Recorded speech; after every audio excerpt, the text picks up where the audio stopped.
Welcome to Hitherby Dragon Storytime.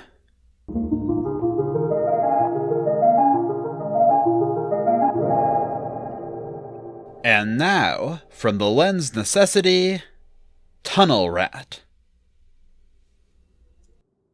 It is 1973. Jenna lives in a cedar house. It's very tall. Most of it is one room. She has a bed in the corner. It's a mattress on the floor, with sheets and blankets, and it's next to the mantel shelf. There are hangings on the walls.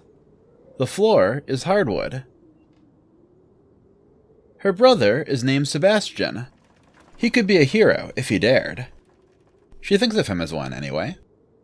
Sometimes, when she's troubled, he'll sit behind her as she hugs her knees and lightly scratch her back through her blouse. We're not really people, He tells her, now and again. I don't even know if we have souls. That's silly.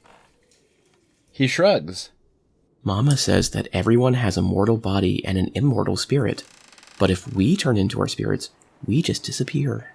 So we must not have any. That's what happened to Grandpapa, you know. This life is all we get. You're mean, She tells him. But she doesn't ask her mother for the truth.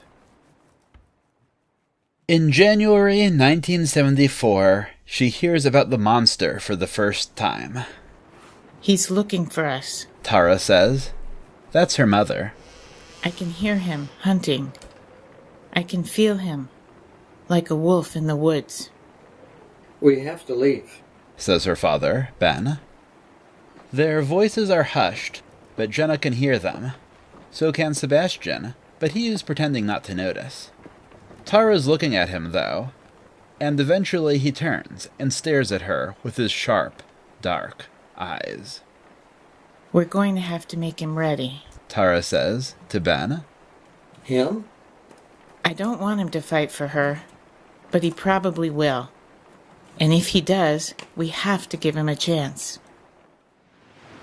Jenna goes outside and down to her beach and sits on the shore. And there's a voice in the waves, and it's speaking her name. So she calls to it, and an oceanid rises from the water and sits beside her on the sand. what's going on? She asks it. They're trying to decide how to keep you out of the monster's hands. Monsters aren't real. This one is. Oh. He'll take you away, and he'll empty you out and use you to make gods for him. The oceanid sighs. He's very excited about it. The wind told me. The monsters have been hurting your line for generations, and it's only recently that it started working at all. But he's plumb used up the source he has. I don't want to make gods for him. It's personal. I know. Jenna runs a finger in wavy lines through the sand. Sebastien will save me. He's a hero. Maybe. Or you. He'll come, and Tara will grow claws and try to rip out his heart, but he'll put his gun to your head and she'll back away.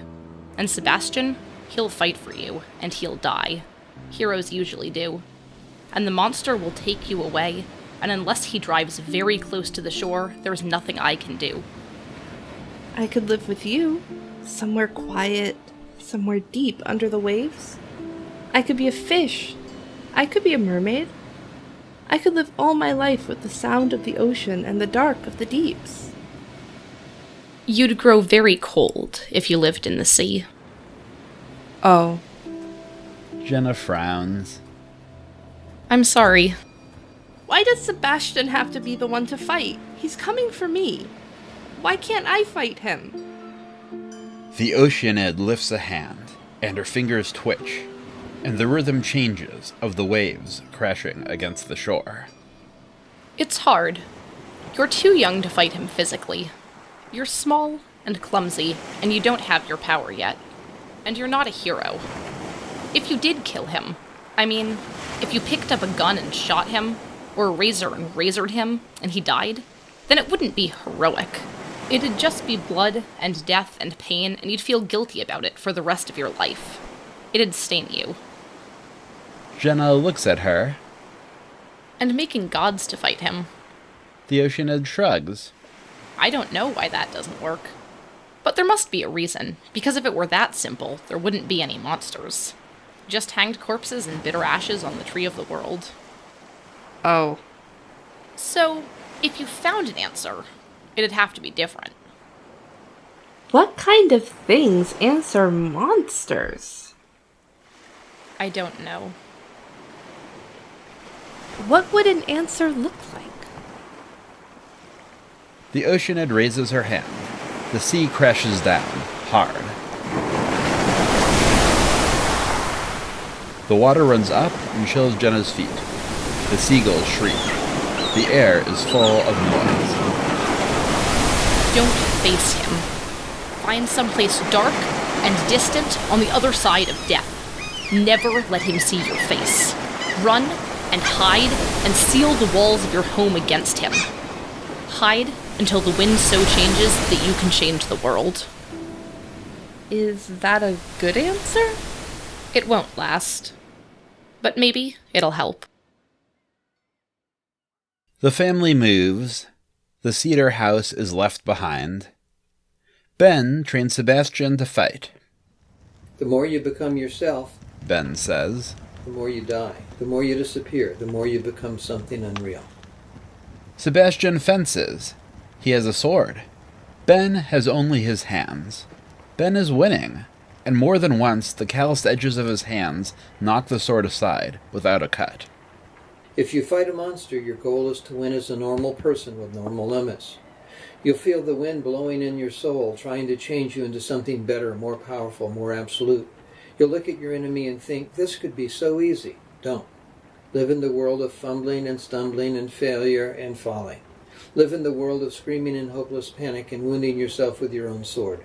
People can live. People can win. Heroes can't.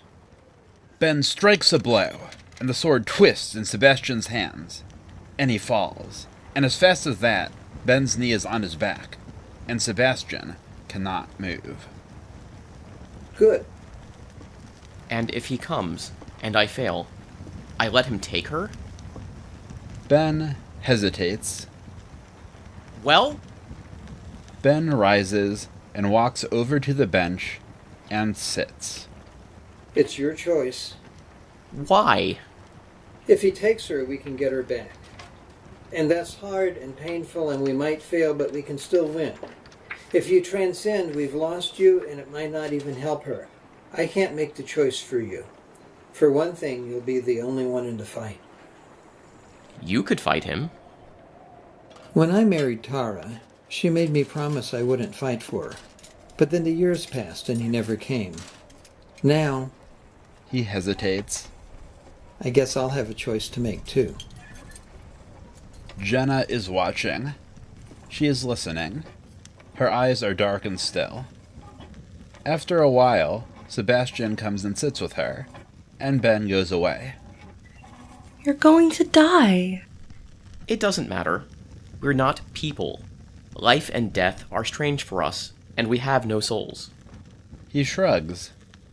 My life? He says, and turns his palms upright. It's hardly real anyway, so there's nothing to lose. I might as well fight, and maybe you won't have to suffer. Don't you get it? It's the only way I can save you. Jenna dies. There's an awkward silence. I shouldn't make my points so forcefully. Sebastien admits.